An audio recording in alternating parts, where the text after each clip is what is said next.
Louisa Barton for the Horse Talk Show and the Equus Television Network here at the great Florida Cattle Drive, sitting with none other than the cow boss, Travis Brown. I didn't know what a cow boss was before I got here. Yeah, that's me. Thank you for having me. Like I say, my name's Travis Brown. I'm 50 years old and from Melbourne originally. Been here in Okeechobee since 2008. Got my bachelor's degree in animal science and just been managing large beef herds on large ranches all my life, pretty much. I just grew up wanting to be a cowboy, basically. My parents I didn't grow up in a ranching, or my family didn't have land and cattle. I had a bunch of friends that I grew up with that their families did in Melbourne, the Platts and the Kempfers, and just blessed enough to be friends with them and go help them work cows, and just like every kid's dream. I think every kid's dream, wanting to be a cowboy, and I fell in love with it. It was my passion, so I just that was my goal, and I said, well, that's what I'm going to do. And so I went to University of Florida, graduated with my bachelor's degree in animal science. Go Gators. Go Gators. And but I've worked at Deseret. I've been a foreman there for I was there 6.5 years as a foreman, and largest cow-calf ranch in the United States, has been for the last 15 years. And then Likes Brothers, I think they're number 4 or 5 in the nation. But just I wanted to do this. I'm the cow boss. Basically, I picked out the route, got with all the landowners, got permission to come across their land, and met with them, and figured out how to drive these cows, because you got to have a plan, right? If you don't, if you fail to plan, you plan to fail, right? So got that all worked out, and so that was the hard part, right? Because a lot of these places I haven't necessarily been on, personally. I haven't worked cows on every single one of these ranches. We've been on about 16 different landowners, 16 different properties. But that's the hard part, is navigating all that. The easy part is just managing the cows. Cows are probably easier than people, right? Absolutely. And I will say this, so I give all the credit to my cowboys. I'm just the guy up front leading them, right? I'm just holding them down a little bit. It's my cowboys and them that are actually doing all the work, right? They're keeping them bunched, making sure they're following me, making sure they're not wandering off or running off, going squatting, hiding somewhere. So my cowboys, they are the stars of the show, really. So I give them all the credit.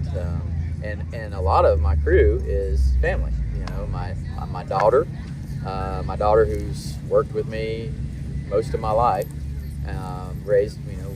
I was blessed enough to raise my kids and my family on a ranch, and so she's here helping us as one of our cowboys.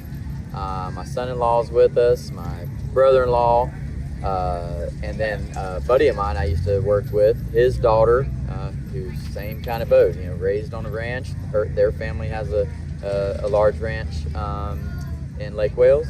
So it's just kind of neat, the generations of cowboys and just promoting that.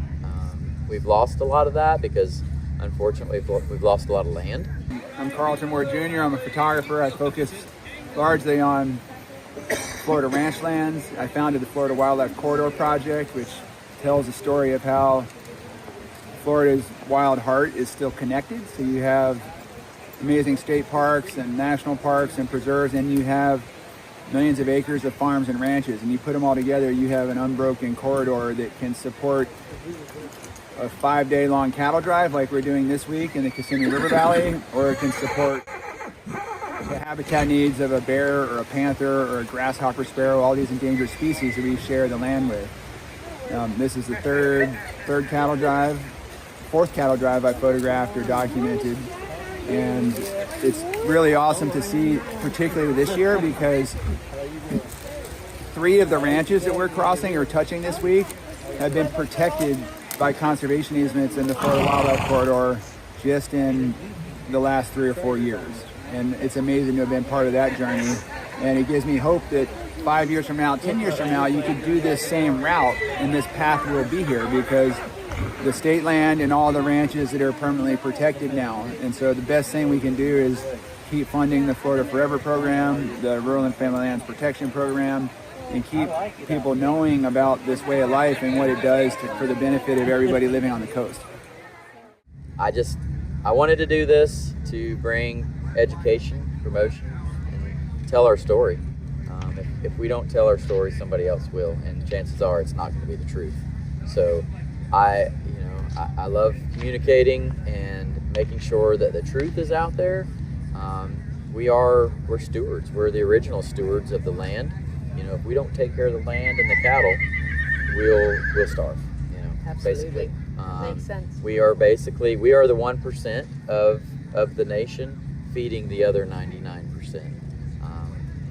And so I'd love to see that change. I wish, but if I can't make that change, I at least want that 99% to know where their food comes from and just know that they're getting a safe, wholesome product, the best source of protein there is. And we have fun doing it too. And we take care of the cows and they take care of us. Travis, absolutely incredible experience. We've had some very, very cold nights. Obviously, we've had some ice inside the tent. It's definitely been roughing it. And I have traveled the globe covering every sort of event that you can think of. And no offense meant to anywhere else I've ever been, but I cannot say that I have had a better 5 or 6 days than here. Meeting some of the most phenomenal people and horses, just being in this camp setting every night and kind of roughing it. And everybody here has been amazing. The team, the staff, the food, it's all been incredible. And we have been so blessed to be here and share this experience. And it's just been, I've had a lot of people say that they're living vicariously and they will not miss the next one.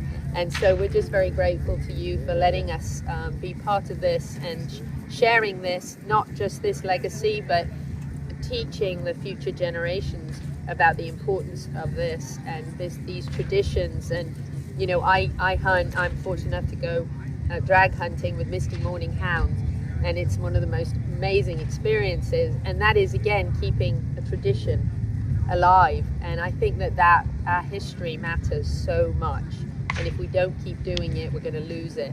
And you're making sure that this stays with us. Absolutely. This just getting our story out there, educating people. Nobody knows everything, and there's so many different trades and things, so many things I don't know about. The best way to learn is go to the source, and ask them, hey, how does this work?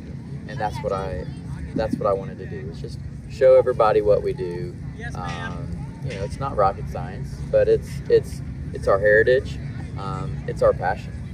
Cowboys typically are pretty gritty and pretty hardworking, and typically we don't like to just talk in front of the camera and be in the limelight. But I've told myself this is just for the kids that we're live streaming to every day, and for all the public, just to give them a glimpse of our world and get the truth out there and to share the story. Well, thank you, sir, for being with us. Thank you for sharing this, and we've had an incredible time. Thank you for being here to document this and get it out there to the masses. Thank you. Louisa Barton for the Horse Talk Show and the Equus Television Network at the Great Florida Cattle Drive with the Cow Boss.